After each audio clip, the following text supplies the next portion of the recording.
দেখো, যেসব জিন আমাদের অলওয়েজ বাঁচিয়ে রাখার জন্য কাজ করে, কখনোই মেরে ফেলতে চায় না, 0% মেরে ফেলানোর সম্ভাবনা, তাদেরকে বলা হয় ভাইটাল বা প্রয়োজনীয় জিন। অথচ যেসব জিন অলওয়েজ আমাদের মেরে ফেলতে চায় 100% সময়ই, তাদেরকে বলা হয় লিথাল জিন। সবসময় মেরে ফেলার ধান্দায় থাকে। এর মাঝামাঝি খেয়াল করো, কিছু জিন আছে যারা আমাদের শরীরে থাকে, তবে লিথাল জিনের মতো অতটা নির্মম না।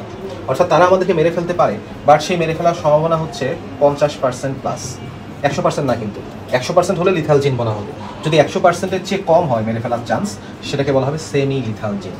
আবার দেখো, যেসব জিন আমাদের অলওয়েজ বাঁচিয়ে রাখতে চায় তাদের আমরা ভাইটাল জিন বলছি। অথচ ভাইটাল জিনের মধ্যে এমন কিছু জিন আছে যাদের প্রভাবে মারা যাওয়ার একটা চান্স আছে 50%-এর চেয়ে কম। তো এই জন্য তাদের বলা হয় সাব ভাইটাল জিন। পুরোপুরি ভাইটাল তারা না, তাদের মধ্যেও কিন্তু মেরে ফেলানোর একটু সম্ভাবনা আছে। তাহলে ভাইটালের চেয়ে যারা একটু খারাপ তারা হচ্ছে সাব ভাইটাল, এদের দ্বারা মৃত্যুর সম্ভাবনা 50%-এর চেয়ে কম। আর লিথালের চেয়ে যারা একটু ভালো আছে তারা হচ্ছে সেমি লিথাল, ওদের দ্বারা মৃত্যুর সম্ভাবনা 100%-এর চেয়ে কম, বাট 50%-এর চেয়ে বেশি।